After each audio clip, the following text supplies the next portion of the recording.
체세포 분열과 감수 분열은 아닙니다. 그러니까 오늘 배우는 파트에 대한 문제들은 이 체세포 분열과 감수 분열을 구분하는 그런 문제들이 나옵니다. 구분하고 각각의 세포 주기마다의 특징들을 이해하고 있으면 자료 해석이 가능하고 문제를 풀 수 있게 나와. 그래서 문제가 좀 생소할 거야. 이 개념이 세포 분열에 대한 내용들이 중학교 문제랑 완전 달라. 중학교 문제는 그냥 단순하게 암기한 걸 물어보거든. 감수 분열에서 무슨 기는 뭐가 일어나게, 특징이 뭐게, 이렇게 단순하게 그냥 물어봐. 그러니까 자료 해석할 필요가 없이. 그러니까 살짝 어려운 문제가 자료 해석을 조금 해. 그리고 고난도 문제라고 했을 때 조금 이제 자료 해석을 좀 더 하거든. 그래서 되게 문제가 좀 쉽게 풀려. 근데 고등학교 문제는 완전 레벨이 좀 달라. 그래서 조금 알고 있는 그 개념들이 이제 맞물려가지고 개념들이 이제 통합이 되면 굉장히 많은 분야를 이제 자료 해석이 가능해지기 때문에 자료 해석을 할 수 있는 걸 물어봐서 문제가 좀 어려울 거야. 많이 어려울 거야. 익숙치가 않으면. 근데 항상 제일 중요한 건 개념입니다. 개념을 정확하게 정리하고 자료 해석을 할 때 이걸 이용해서 정리하려고 이용해서 자료 해석하려고 좀 노력해 주면 돼. 어차피 내가 어려운 문제도 내가 앞에서 설명해 줄 거기 때문에 집에 가서 동영상 보면서 공부하고 복습하시고 나머지 문제를 숙제하면서 모르는 거 체크해서 오면 돼. 알겠지? 이 중에서 체세포 분열은 뭐냐면 체세포 분열은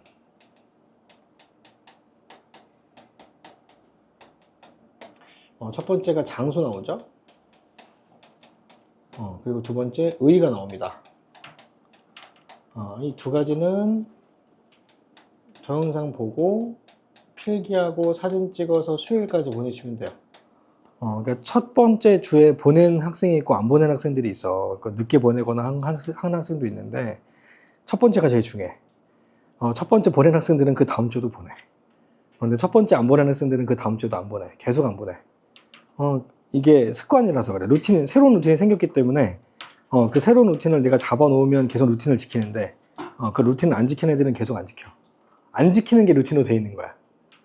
그러니까 너희들이 공부를 다 최상위권으로 되고 싶지 않나? 공부를 하려면 어쨌든 성과를 좀 내고 싶잖아. 상위권이 아니라 최상위권으로 가고 싶다면 본인만의 루틴이 있어야 돼. 그 루틴을 지키지 않은 학생들은 최상위권으로 갈 수 없어. 그냥 어중간하게 중상위권 되는 거야. 그럼 어중간하게 대학교 가겠죠? 어중간하게 회사에 들어가겠죠. 그게 이제 반복일 거야.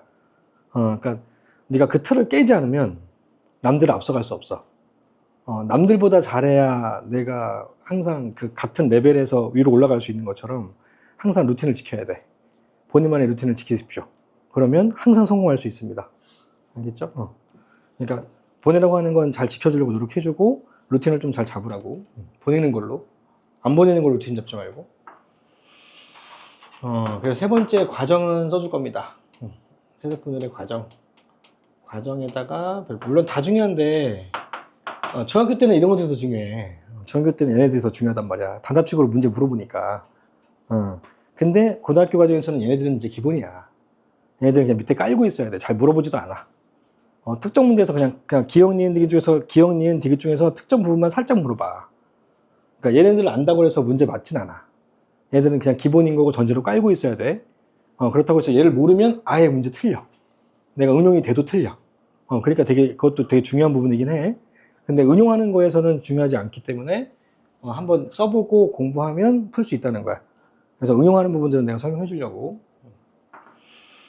체세포 분열의 과정은 아마 밑에 필기되어 있는 거에 한 쌍일 때하고 두 쌍일 때 나눠져 있죠? 한 쌍일 때는 안 하고 두 쌍일 때만 써줄 거야. 두 쌍일 때를 알면 한 쌍일 때는 더 이해가 잘 될 테니까 그냥 한 쌍일 때는 안 쓰고 두 쌍일 때만 쓸 거고. 염색체가 상동 염색체가 두 쌍이 있습니다. 짧은 거 하나. 그럼 얘는 엄마한테 받은 1번이라고 치자. 엄마한테 받은 1번 염색체. 이거는 크게 모양이 같은 상동 염색체, 아빠한테 받은 1번 염색체예요. 얘는 작은 거, 엄마한테 받은 2번, 얘는 아빠한테 받은 2번이라고 치자. 자, 이 기호는 나만 쓰는 거니까 여러분도 그냥 이해해 주시면 돼요. 뭐 M1, F1 이렇게 쓰는 사람은 없어. 그러니까 내가 그냥 짧게 쓰기 위해서 만든 그냥 기호야. 엄마한테 받은 1번, 아빠한테 받은 1번. 알겠죠? 엄마, 아빠 거 구분해 주려고 써준 거야. 체세포 분열의 과정은 총 3단계로 구분해주면 돼. 처음에 지원기, 그리고 분열기, 그리고 새로운 지원기. 자, 분열 후에 생긴 딸세포가 또 분열을 시작하기 때문에 지원기, 분열기, 새로운 지원기 이게 3단계로 나누면 돼. 그래서 나중에 문제 풀 때도 체세포 분열 과정이 나왔다. 그러면 이 3단계로만 구분하면 돼. 자, 분열기의 전중후말 구분 안 해도 되고 간기의 S기, G2기 구분 안 해도 돼. 알겠죠? 왜 이렇게 3가지로만 구분하냐면 이 3가지에서 안쪽에 들어있는 그런 세부적인 어떤 단계들은 다 같기 때문에 그래. 염색 분체수, 뒤상대량, 핵상이 다 같기 때문에 상관없다. 그래서 단순화시켜서 3단계로만 나누자 이거죠. 알겠죠? 그리고 이 분열기는 중기 상태로만 나타낼 거야. 가운데로 쫙 배열되어 있는 상태로만. 그래야지만 분열 과정을 이해하기가 편하니까. 그래서 지원기 상태에서 아직 잠깐만 쓰지 마. 자, 복제가 되면 M1, M1이 되겠죠. 좀 길게 그릴게. M1, M1. 이게 복제가 된 상태.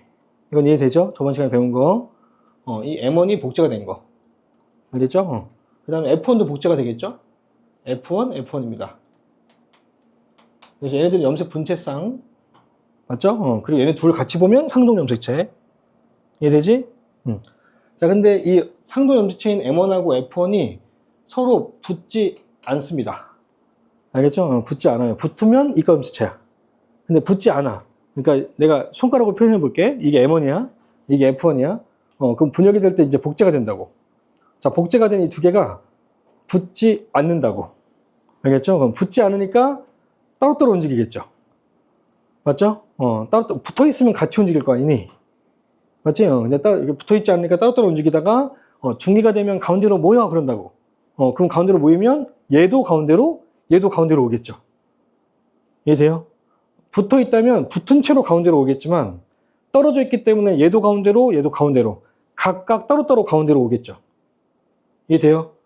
이게 체세포분열하고 감소분열의 차이점이야. 그래서 얘들이 붙지 않기 때문에 이제 적으면 돼. 이제 F1과 M1이 각각 다 가운데로 이렇게 배열됩니다. 이거랑 마찬가지로 M2하고 F2도 각각 복제가 된 다음에 염색 분체 쌍들이 가운데로 배열되겠죠. 이해돼요? 그래서 M2, F2, F2가 가운데로 배열된다고요. 이게 체세포 분열의 분열기의 중기라고 구분해서 쓰자. M2, F2.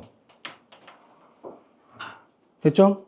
자, 그러면 양쪽 극에 있는 중심체는 원통형의 구조가 이렇게 수직으로 배열된 구조.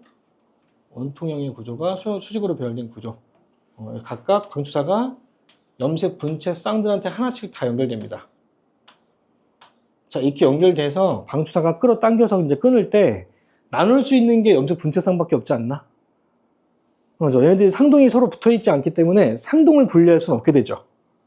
그러니까 체세포 분열에서 염색 분체가 분리되는 건 당연한 거죠. 암기하는 게 아니라. 이렇게 배열됐으니까 염색 분체만 분리가 될 수밖에 없는 거야. 알겠죠? 그래서 염색 분체가 분리됩니다. 염색 분체가 이렇게 분리된다고. 그래서 복제된 걸 똑같이 하나씩 나눠 갖는다고요. 그래서 분열 후에 생긴 딸세포 속에는 이거 하나를 하나씩 가져가겠죠. 그래서 분열 후에 생긴 딸세포 속에 M1 하나, F1 하나, M2 하나, F2 하나 이렇게 들어가겠죠. 이해돼요? M1 하나, F1 하나, M2 하나, F2 하나. 다른 딸세포에도 M1 하나, F1 하나, M2 하나, F2 하나.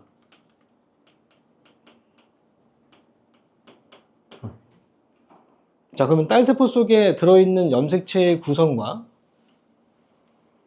모세포의 구성이 어때요? 같죠.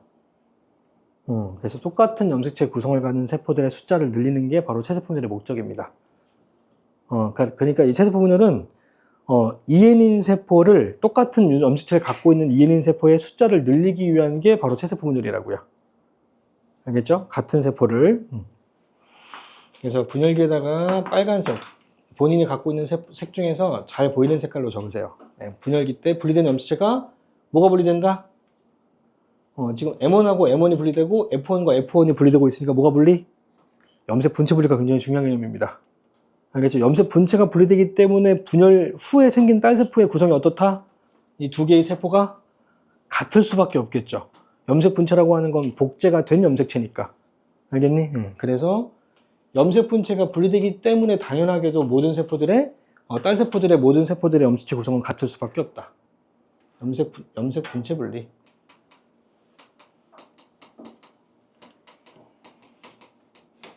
자, 그러면 각각의 세포 주기, 지원기, 분열기, 새로운 지원기에 해당되는 핵산과 염체수를 한번 써볼게. 핵산과 염색체수.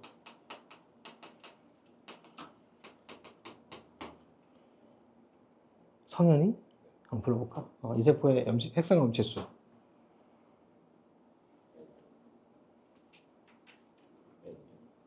아니, 상동이 모두 쌍인데 왜 얘냐? 정신 차려야 돼. 핵상은 0.1초 만에 알아야 돼.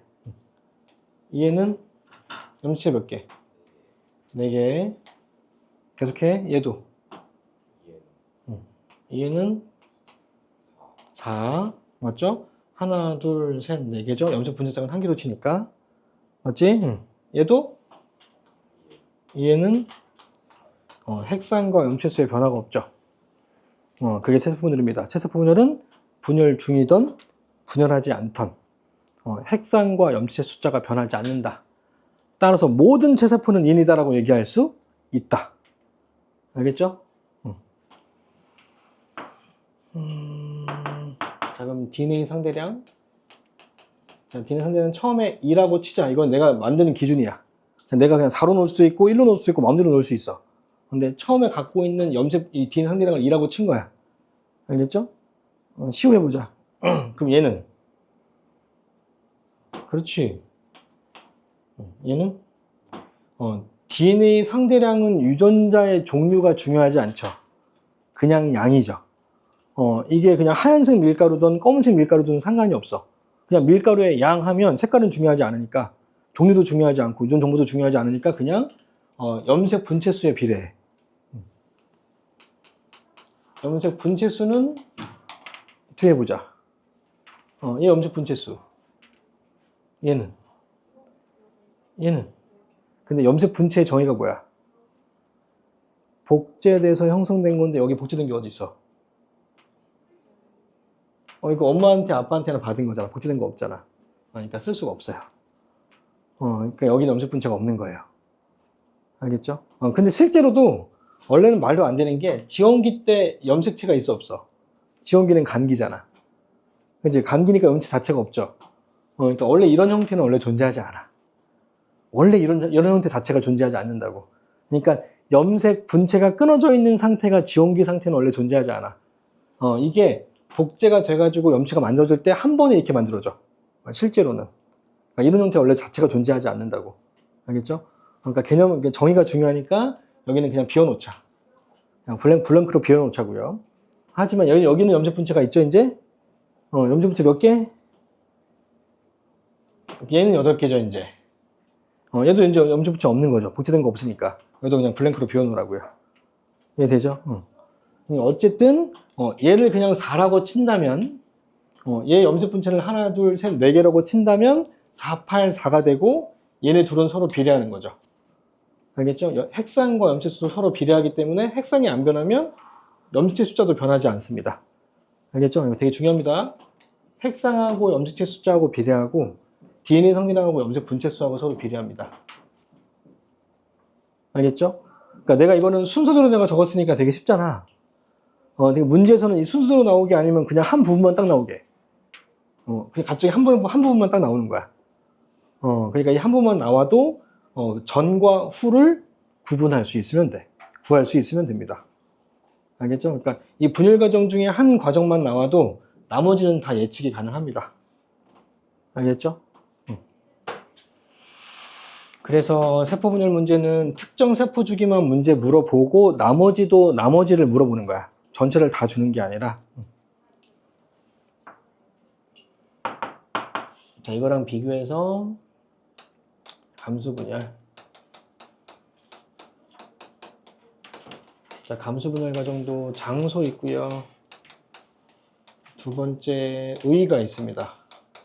자, 이것도 동영상 보고 필기하고 사진 찍고 수요일까지. 수요일이 며칠이지?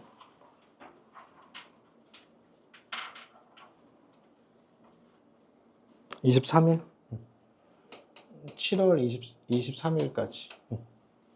사진 찍어서 보내줘. 문자로 보내도 되고 카톡으로 보내도 됩니다. 그리고 과정은 써줄게요.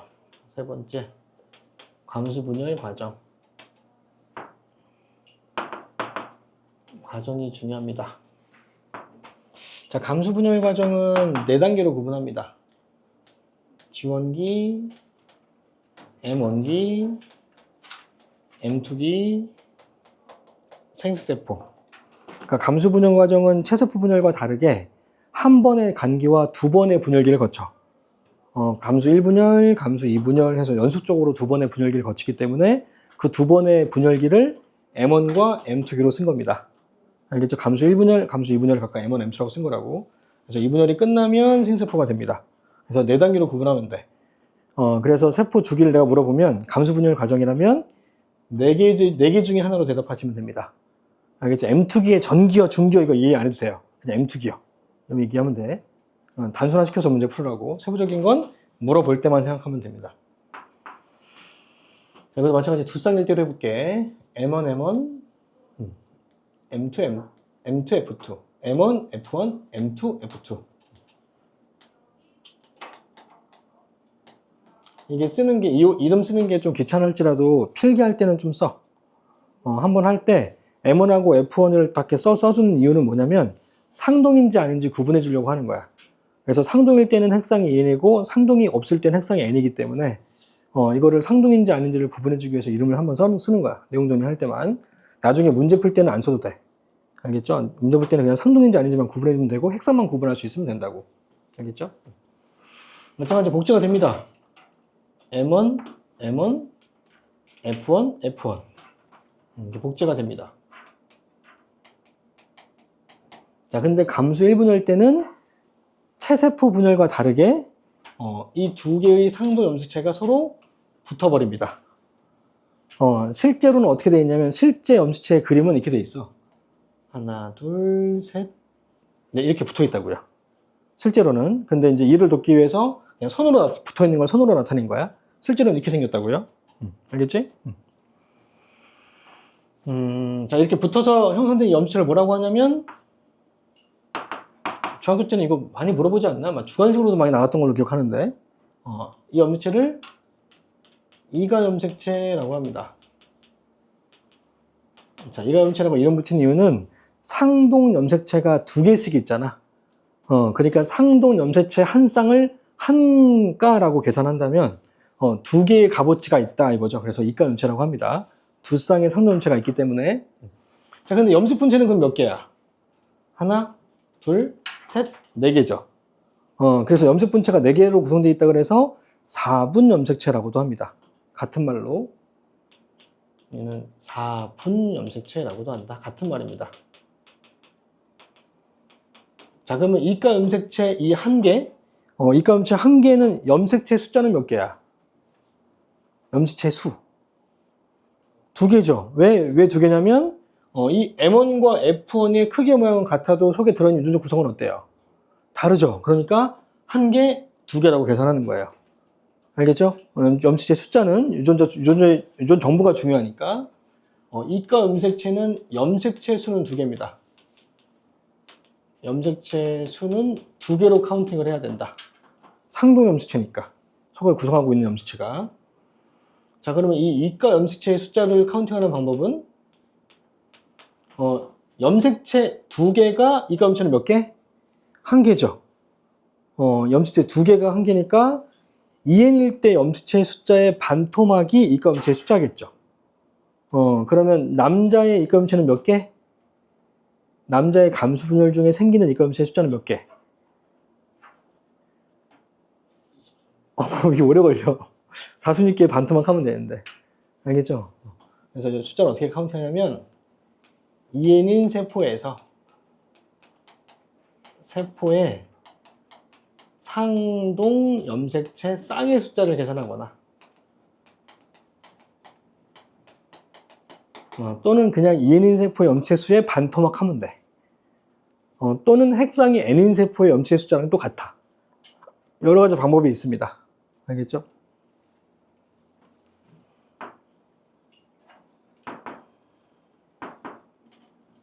자, 그럼 마찬가지 M2하고 F2도 복제된 다음에 입검체를 형성하겠죠? 그래서 M2, M2, F2, F2 M2, M2, F2, F2 이렇게 서로 붙겠죠? 이해되죠? 그래서 붙어버린 입검체들이 중기 때 각각 입검체 형태로 가운데로 배열됩니다. 붙어있으니까 같이 움직이니까. 이해되죠? 자, 근데 여기서 이제 배열을 댈 때, 이 M1이 지금 이 그림상에는 왼쪽에 있지만, 이게 뒤집어져가지고 오른쪽에 있을 수 있지 않나? 이게 어퍼처나 디퍼처로 할 수도 있겠죠. 배열이 될 때. 얘도 마찬가지, 어퍼처나 디퍼처로 할 수 있겠죠. 그러니까 얘들의 배열되는 경우의 수는 몇 가지? 두 쌍일 때? 이거 두 가지, 이거 두 가지니까 2의 2승이죠. 이해돼요? 그러면 사람의 감수 분열 과정 중에 배열되는 경우의 수는 몇 가지? 사람의 상동 염체는 몇 쌍이야? 23쌍. 그러면 23쌍이 쫙 배열되어 있을 거 아니야? 맞지? 그게 다 어퍼처라, 디퍼처라 가능하죠? 그럼 몇 가지? 2의 23승이겠죠. 알겠죠? 그러니까 내가 정자를 만드는 경우의 수가 23승이라고요. 2의 23승. 그럼 여자도 만들어지는 경우의 수가 2의 23승이야. 그러면 둘이 수정될 확률은 몇 가지? 2의 46승이겠죠. 지수 계산 가능하지? 곱하기니까, 동일사건이니까. 이해되지? 그럼 2의 23승은 80만 가지야. 난 80만 가지에 한 가지로 만들 수 있다고. 여자도 마찬가지. 그럼 둘이 붙이면 300억이야. 한 명이 태어날 수 있는 그 경우의 수가 300억 분의 1입니다. 그러니까 300억 분의 1로 너네들이 태어난 거예요. 알겠죠? 그럼 나랑 똑같은 유전자를 가질 확률이 300억 분의 1인 거야. 알겠죠? 그러니까 거의 0에 가깝다고 보면 되죠. 그죠? 일부는 비슷할지 몰라도 전체가 같을 확률은 300억 분의 1이다. 거의 0에 가깝다.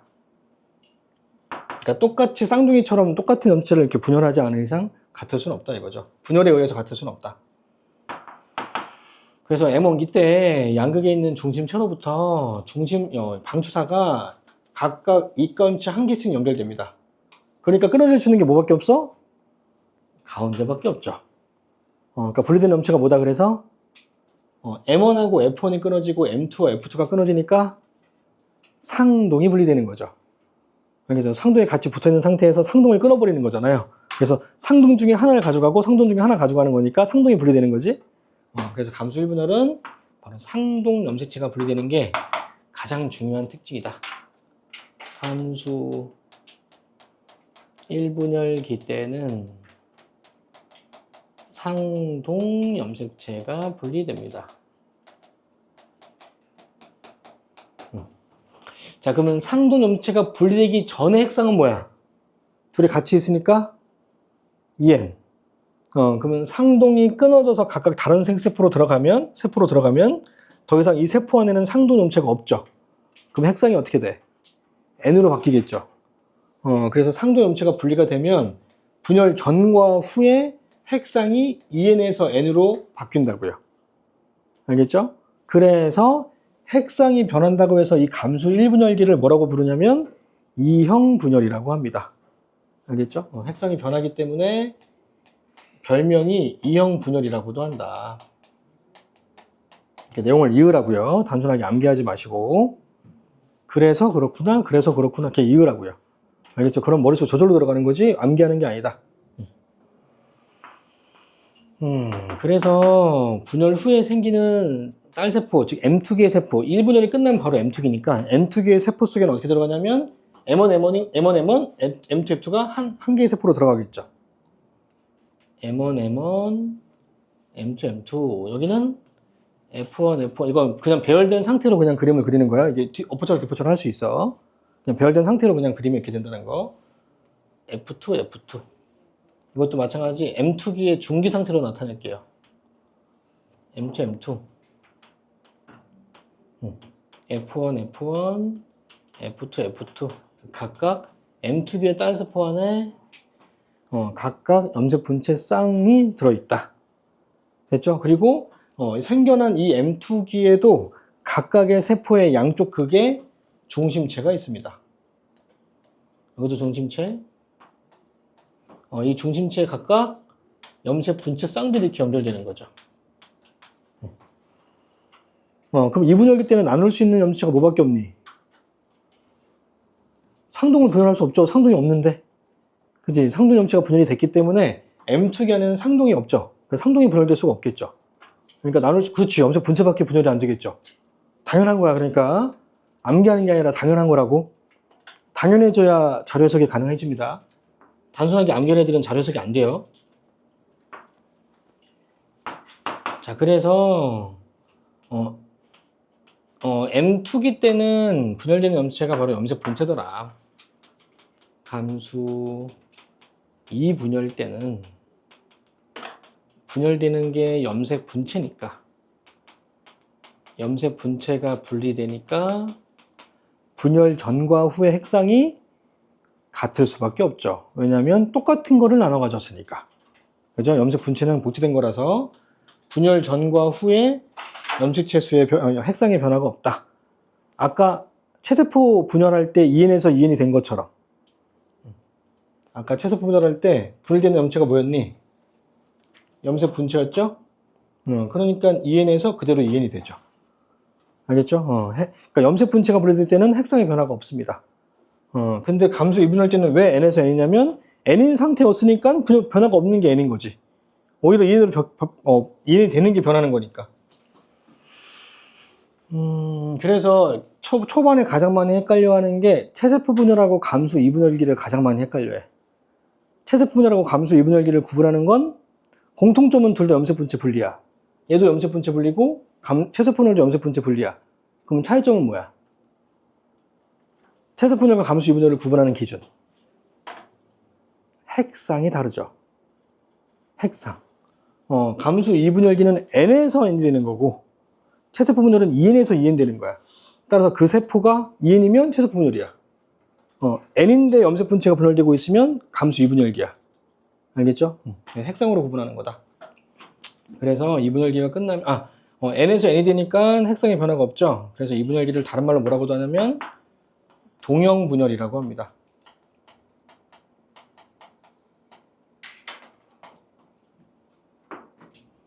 그래서 분열 후에 생긴 딸세포인 생세포 속에 M1 하나, M2 하나, M1 하나, M2 하나, F1 하나, F2, M1, F2 이렇게 들어가겠네. 자, 이름 쓰면 M1, F2, M2, M1, M2, F1, F2, F1, F2. 자, 그러면 이 생세포 두 개씩 지금 짝꿍이잖아. 이 두 개의 생세포 속에 두 개의 생세포의 모세포인 이 M2기와 이 두 개의 모세포인 이 M2기. 같은 M2기로부터 분열 후인 이 생세포들의 염색체 구성은 어떻다? 같을 수밖에 없죠. 왜 분열되는 게 뭐니까? 염색 분체니까. 알겠죠? 염색 분체는 복제가 된 염색체를 나눠 가는 거니까 이 둘의 염체 구성은 같을 수밖에 없겠죠. 얘네 둘도 같을 수밖에 없고요. 알겠죠? 그 틀을 좀 이해를 해야 돼. 자, 그래서 써보자. 이것도 핵상과 염체수를 한번 써보자.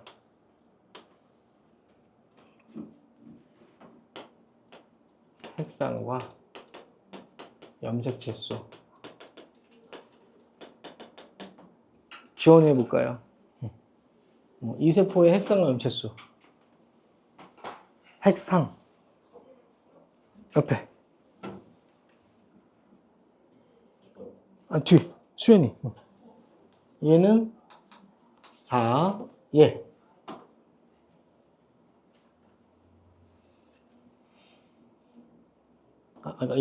이게 아니라 요는.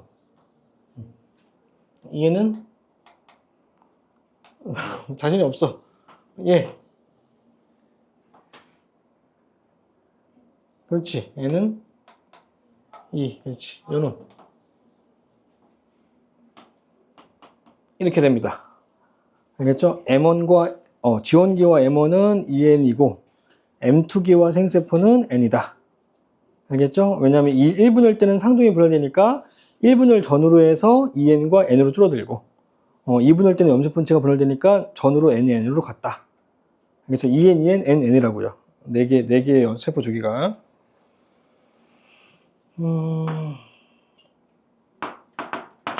자, 핵상과 염색수는 서로 어떻다고요? 서로 비례하죠. 그래서 EN이니까 염색수가 4사고요. N이니까 염색수가 반대인 거죠. 알겠죠? 염색수 수하고 염색 분체수는 좀 달라. 복제가 된 상태와 복제가 안 된 상태가 있으니까. 이해되죠?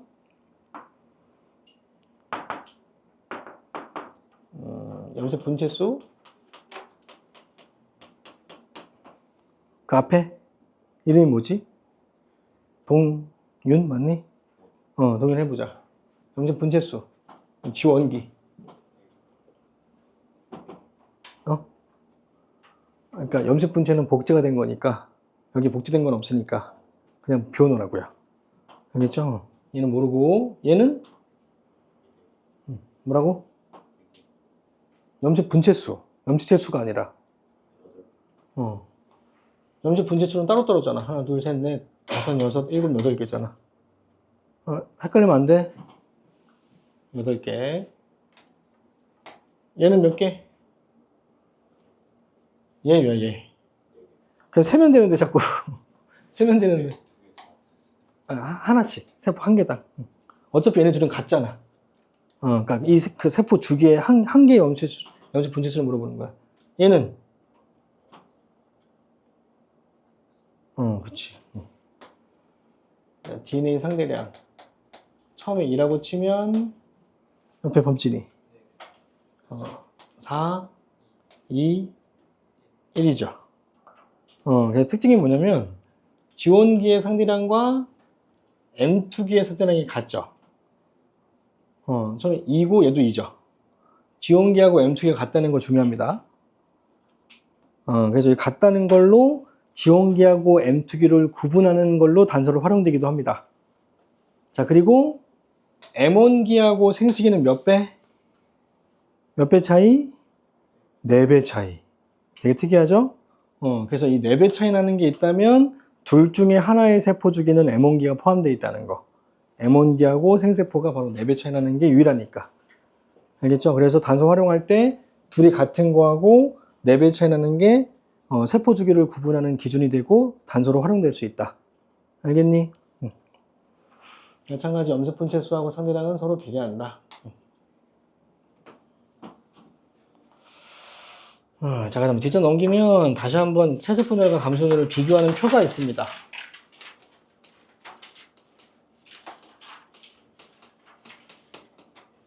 체세포 분열, 감소 분열. 첫 번째 특징이 분열상의 특징. 두 번째 핵상의 변화. 세 번째, 내 순서가 좀 바뀌면 얘기해줘. 똑같이 필기해야 되니까. 염색체 수의 변화. 네 번째, DNA 상대량이니? 염색 분체? DNA 상대량의 변화. 다섯 번째, 염색 분체 수의 변화. 여섯 번째, 분열되는 염색체. 분열되는 염색체. 일곱 번째, 딸세포수.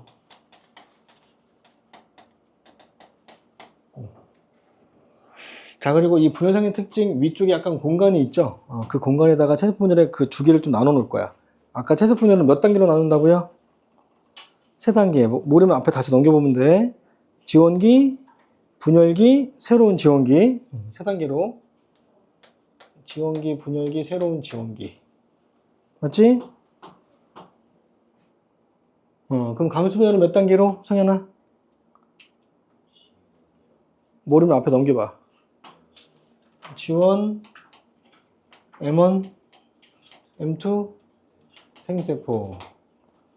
그래서 감수 분열이든 체세포 분열이든 감수 분열은 이게 4단계로, 채소 분열은 이 3단계로만 구분하고 세부적인 세포 주기는 물어볼 때만 생각해라. 물어볼 때만. 근데 잘 안 물어볼 거야. 오히려 어려운 문제일수록 단순화시켜서 문제 풀면 됩니다. 쉬운 문제에서 물어봐. 전기는 뭐게, 중기는 뭐게, 이렇게 쉬운 문제에서 많이 물어보는데 어려운 문제에서는 전중후만을 구분하지 않습니다. 알겠죠? 자, 분열상의 특징이 첫 번째, 채소 분열은 간기 1회와 분열기 1회를 겪습니다. 우리 저번 주에 정리했던 세포 주기 있죠? 그 세포 주기에서 똑같아. 분열기 한 번과 감기 한 번과 분열기 한 번. 그게 우리 저번에 적었던 게 세포 분열 과정이랑 똑같은 단 차이점은 뭐냐면 저번에 적었지 않았던 건 분열기의 후기 때 그냥 염체가 나눠지기 시작한다고 했지만 그 염체가 염색 분체면 채색 분열인 거야. 염색 분체가 분리되고 있으면 채색 분열이다. 이거랑 비교해서 감수 분열은 간기 1회와 연속적인 분열기 2회입니다. 분열기 2회. 그래서 연속적인 분열기 2회인 이 분열기를 M1과 M2로 구분합니다. M1과 M2로 그래서 구분해서 우리는 감수 1분열, 감수 2분열 이렇게 써주는 거. 자, 이제 핵상이 변화 쓸 때는 이 주기별로 쓸 겁니다. 지원기와 분열기와 지원기 각각일 때 갖고 와. 그럼 핵상이 처음에 EN, 분열기도 EN, 지원기도 EN. 자, 변화 없다라고 쓰지 마시고 각각의 주기마다 핵상이 뭔지 이렇게 써주면 됩니다. 알겠죠? 이건 별로 안 어려웠지? 어려웠어? 막전이가 좀 헷갈렸어. 근데 이 정도는 그래도 풀 수 있잖아, 이제. 빨리 풀리는 문제도 있고 좀 오래 걸리는 문제도 있어. 오래 걸리는 문제는 좀 체크해놔야 돼. 이거 다 풀었던 문제야. 다 풀었던 문제라. 근데 단서가 안 보이면 좀 막힐 수 있는 문제들입니다. 너네 이거 학교 나왔던 문제야, 내신 때. 너네 학교가 자꾸 이런 거 갖고 온다고. 어려운 거. 한두 개. 다 고쳤어? 수업 때 가져와 있다가 좀 일찍 와. 30분 전에, 적어도 1시간 전에 와서 밥 먹고 딱 들어와서 수업 준비해. 자, 그러면 지원기니까 2N이죠? 그럼 M1기 때는 얼마? 불러보자, 정빈아. 2N, N? 그렇지. 자, 그 다음에 염체수는 핵상이 안 변하니까 염체수가 안 변하죠? 핵상과 염체수는 비례하니까. 근데 사람의 염체수로 그냥 쓸게. 변화 없다 이렇게 안 쓰고. 얘가 46이면 얘도 46, 얘도 46으로 변하지 않는다. 자, 그럼 2N일 때 46이니까 감수 분열의 지원기 때도 46은 똑같죠? 그러니까 얘가 2N이니까 얘도 몇 개? 46이고 23인 거 알겠니? 됐지? 자, DNA 선택량을 처음에 2라고 치면 4입니다. 그러면 처음에 2였으니까 여기도 2로 시작하겠죠? 2, 4, 2, 1이죠. 그럼 아까 내가 특징 얘기했던 게 지금 일치하죠? 어떤 세포 주기에 상대량이 같다? 지원기와 M2기는 같다. 맞죠? 그리고 M1기와 생세포는 어떻다? 4배 차이 난다. 알겠죠? 이걸 많이 이용한다고요. 나중에 어려운 문제에서. 그 다음에 염색 분체수 46이라고 치자. 가로 치자 대신에. 그러면 어떻게 되냐면 92, 46이 되겠죠. 이해돼요? 불러보자 이제. 시우야? 얘 46이면 92, 46, 23이죠. 가로 치면 되겠네. 이해되죠? 그래서 다시 한번 핵상과 염체수가 서로 비례하고 뒤상대량과 염체 분체수가 서로 비례한다. 자, 분열기 염체가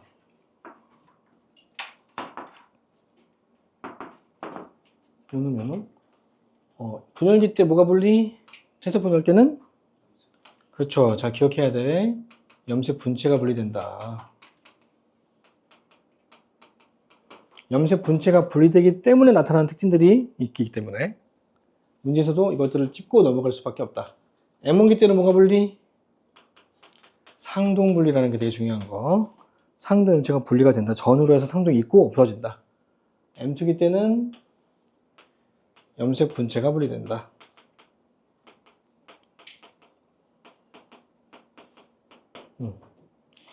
분리도 써주자. 상동 분리. 자, 그 다음에 딸세포의 숫자가 체세포 분열 후에 생긴 딸세포는 또 분열을 시작하기 때문에 지원기라고 써놓은 거잖아. 그래서 체세포 분열의 딸세포 숫자는 2의 n승으로 증가됩니다. 한 번 분열하면 2개. 그러면 이 2개 만들어지는 딸세포가 또 분열을 시작하기 때문에 2의 n승으로 증가되게 되고, 이때 n은 분열 횟수입니다. 분열 횟수다. 와, 그러니까 한 개인 세포가 3번 분열하면 몇 개? 2의 3승이니까 8개. 근데 2개인 세포가 3번 분열하면 2 곱하기 2의 3승이니까 2의 4승이죠? 그래서 2의 16개가 된다고요. 이해돼요? 그러면 3천만 개가 3번 분열하면 3천만 개 곱하기 2의 3승인 거죠. 이해돼요? 어마어마하게 증가되겠죠? 자, 이거랑 비교해서 감수분열 과정은 어떤 세포를 만드는 게 목적이니? 생식세포죠. 근데 이 생세포가 또 분열을 시작하니? 그러니까 정자가 또 분열하게 안 하게. 스스로 막 분열하면서 숫자가 늘어나진 않거든요. 그러니까 감수 분열해가지고 만들어지는 게 정자고, 감수 분열로 만들어지는 게 난자야.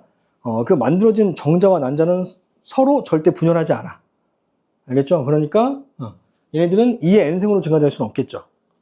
알겠죠? 그래서 정자인 경우에는 4의 n이고, 이때 n은 분열 횟수가 아니라, 어차피 한 번만 감수 분열은 한 번 딱 분열하면 끝이니까 분열 후에 딸세포가 또 분열하진 않기 때문에 이때 n은 분열 횟수가 아니라 정자의 지원기 세포인 정원세포의 숫자입니다. 정원세포. 아까 내가 동영상 보고 필기하라는 걸 잘 쓰면 정원세포가 나올 거야. 어렵진 않아. 정원세포는 감수분열하는 세포의 지원기 상태를 얘기해. 지원기. 얘는 지원기 상태의 세포를 바로 정원세포라 그래.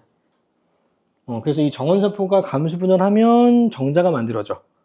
근데 몇 번 분열한다? 감수분열은 2번. 그러니까 정자가 몇 개 만들어져? 4개. 알겠죠? 그럼 한 개의 정원세포가 한 번에 감수분열하면 4개가 만들어지는 거죠. 알겠지? 그러면 정원세포가 2개면 정자는 몇 개? 8개. 정원세포가 3개면 12개 만들어진다고요. 단 정자가 만들어지는 대신에 정원세포는 어떻게 돼? 없어지겠죠. 정원세포가 분열하면서 정자는 만들어지는 거니까 정원세포들의 숫자는 감소하겠죠. 얘가 줄어드는 만큼 대신에 4배의 정자가 만들어지는 거죠. 이해돼요? 그러면 이 정원세포가 줄면 더 이상 정자 못 만들잖아. 그럼 안 되잖아. 그러니까 이 정원세포도 숫자가 늘리는 어떤 그 체계가 필요하죠. 그래서 정원세포가 체세포 분열을 하면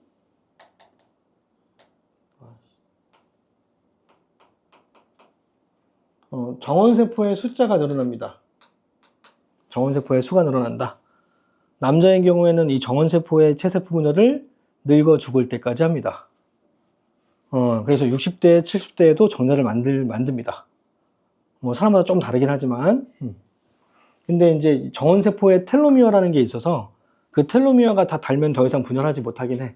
세포의 나이라고 생각하면 됩니다. 그래서 텔로미어가 짧아지는 세포가 많아지면 주름이 지기 시작해.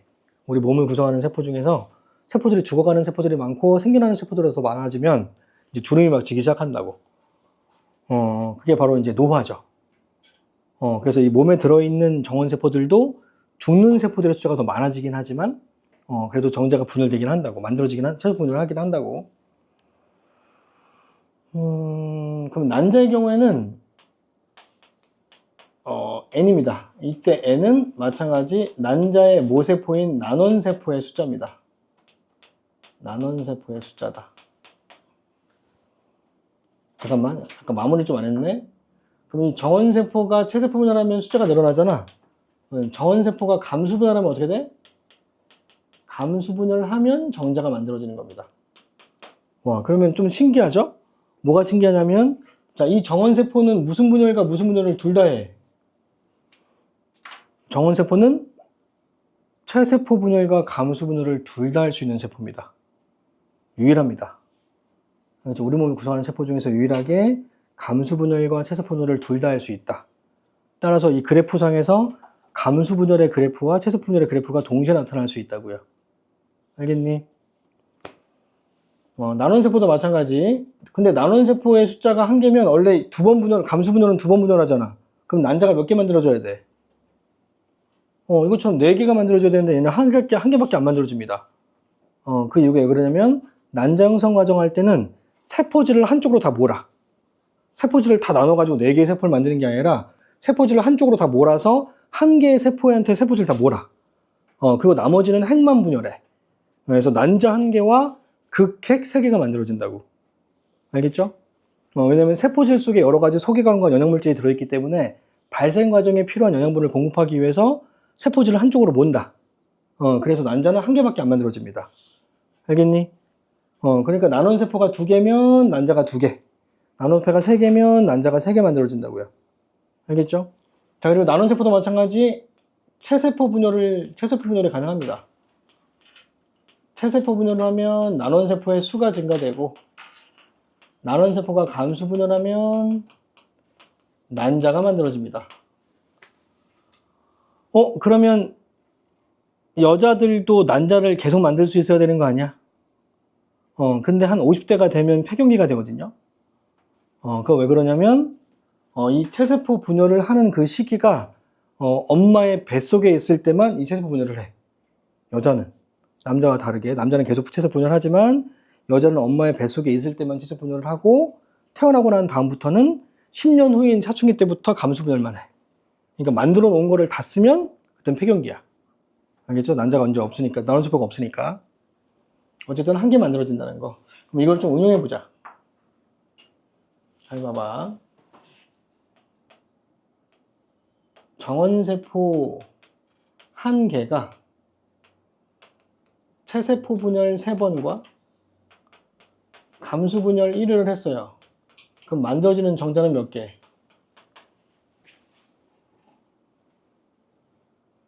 정원세포 1개가 체세포 분열 3번, 감수 분열 1번. 그럼 정자 몇 마리?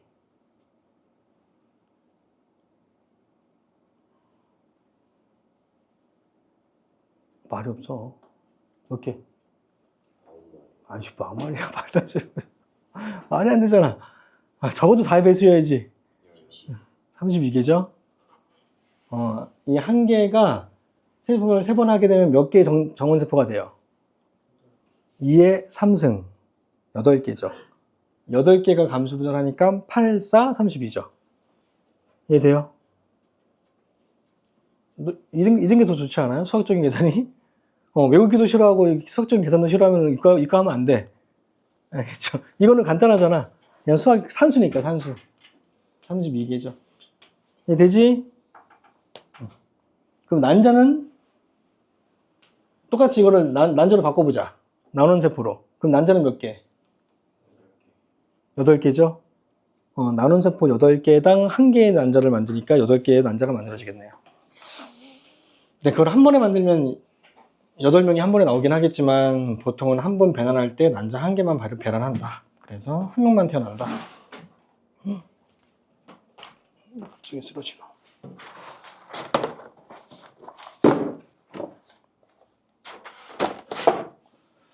자, 넘어갑시다. 자, 그래프 2가지를 비교해주면 된다. 자, 위쪽은 체세포 분열, 밑에는 감수 분열. 자, 각각 2가지의 그래프가 있는데, 첫 번째 그래프는 시간에 따른 DNA 상대량 그래프. 시간에 따른 DNA 상대량 그래프. 자, 그리고 옆에 거는 DNA 상대량에 따른 세포 수 그래프. 자, 교재는 그림이 나와 있을 겁니다. 그래프 그리지 않아도 돼요. 자, 그러면 세제분열은 상대량이 1이고 2라고 치고, 얘는 1이고 2이고 4라고 치고, 1이라고 치고 2라고 치고 2, 4, 여기 1이라고 치고.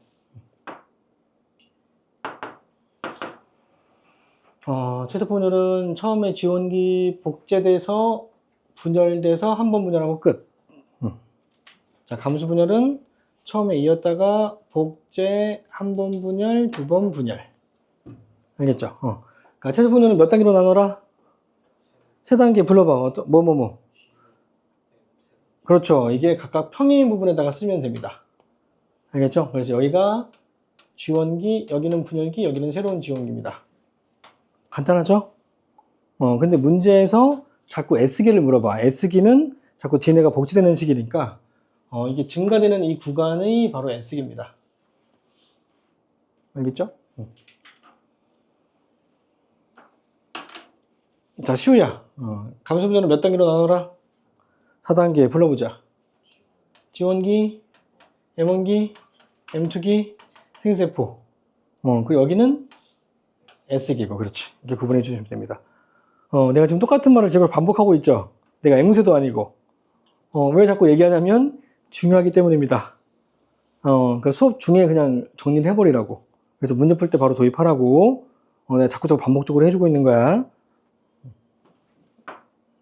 그러니까 내용을 몰라서라기보다는 안 외워서라기보다는 이해가 안 돼서 못 푸는 경우가 거의 95%입니다. 이따가 내가 문제 풀어줄 때 내용 자체가 많지 않습니다.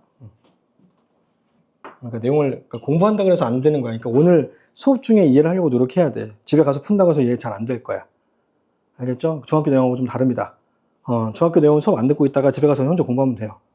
그래서 다 메꿀 수 있어요. 하지만 고등학교 내용들은 안 그래요. 수업 시간에 이해 못한 부분들은 집에 가면 더 이해가 안 돼요. 알겠죠? 그러니까 이해가 조금 됐는데 집에 가서 복습하면서 더 단단해질 수는 있는데 이해가 아예 안 된 상태에서 집에 가서 공부한다고 이해가 더 잘 되진 않아. 자, 그래프가 DNA 상대따른 세포수 그래프가 이렇게 그려주면 되고, 그리고 감수분열 과정은 1인 거 하나 더 그려주면 됩니다. 자, 세포 주기 한번 불러보자. 지원이 한번 해볼까? 자, 이 세포의 세포 주기. 지원기 여기 복제되고 있는 중에 세포들이니까, 그렇지. S기 2인 세포들은 이게 DNA 복제가 끝났으니까 G2기부터 M 말기까지.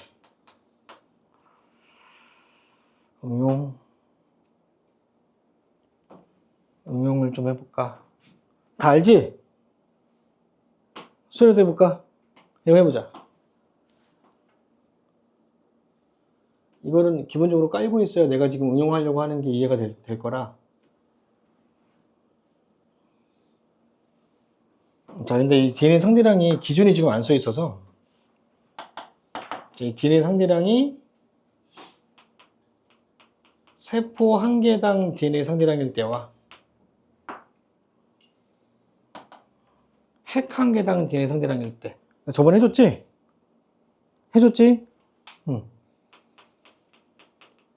자, 그럼 수연이가 불러봅시다. 세포 한 개당으로. 세포 한 개당일 때 이 세포의 세포 주기 언제? 크게 얘기 안 들려. 속삭이지 말고. 지원기 얘는 S기, 얘는 G2기부터 M 말기까지. 그러니까 내가 처음에 썼던 게 바로 세포 한 개당 상대량이었던 거죠. 그지? 앞에 해보자, 성윤이 해보자.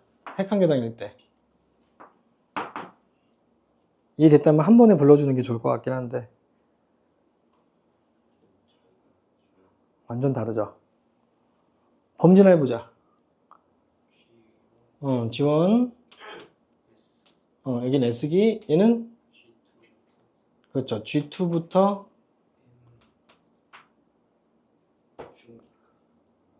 후기까지. 왜냐면 M 말기 때 핵이 두 개가 되기 때문에 반띵되죠. M 말기 때는. 핵이 두 개니까 핵 한 개당 속에는 반띵된 상태잖아. 그러니까 2에서 반띵된 상태면 1이지. 그러니까 여기에 M 말기가 들어가야지. 알겠니? 그게 핵 한 개당일 때의 차이점. 알겠니? 해보자. 성현이가 핵 한 개당일 때로 감수변화 과정 해보자. 예. 지원이 예. S 예. 그냥 감수 1분율과 2분율만 구분하면 돼. 똑같아. G2기는 왜 빼먹어? G2기부터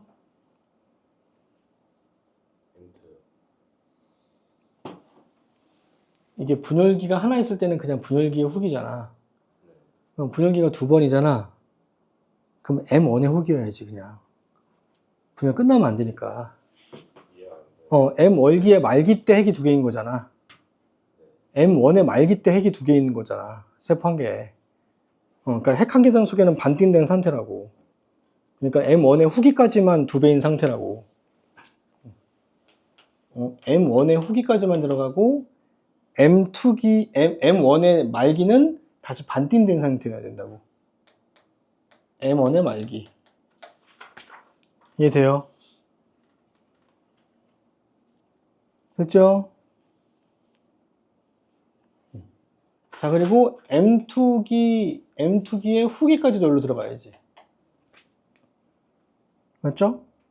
그리고 나서 이 1세포 속에 M2의 말기하고 생식세포가 들어가야지.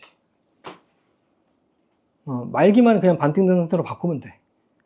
각 분열의 말기만 반띵된 상태로 바꾸면 된다. 어려우면 하지 마. 안 물어봐. 알겠죠? 아주 어려운 문제만 물어볼 거고, 선생님이 그 부분을 수업해 주에 따라 또 틀려. 어려우면 하지 마. 괜히 기본적인 내용 헷갈리지 말고. 아는 사람만 응용하세요. 아는 사람만. 자, 그러면 이 뒤에 상대량을 그냥 세포당으로 써보자. 세포당으로. 그럼 얘는 지원기, 얘는 S기, 얘는 불러봐. 그냥 세포당으로. G2기부터 M1의 말기. 그럼 M1이 끝나면 M2기. M2기는 반띵된 상태니까 지원기하고 같다고요. 알겠니? 그래서 아까 전에 지원기하고 M2기는 상대량이 같다 그랬잖아요. 그렇죠? 그래서 상대량이 2인 세포로 같다고요, 둘이. 분열 또 끝나면 어떻게 돼? 얘가 생식세포인 거죠. 알겠죠? 그래서 생식세포하고 M1기는 몇 배? 4배. 맞죠? 지원기하고 M2기는 서로 같고. 이게 다 적용되는 거잖아요. 알겠지? 여기까지 합시다. 잠깐 쉬었다가 문제 풀자. 여기 벽시계로 28분까지 앉아있고, 숙제 고치고 있으면 돼. 잠깐 쉬었다가. 이거 자주 위로 올리면 돼. 끄면 너무 더울 거야. 위쪽으로 좀 올려. 그럼 네 직방으로, 직바람 안 쐬서 괜찮아.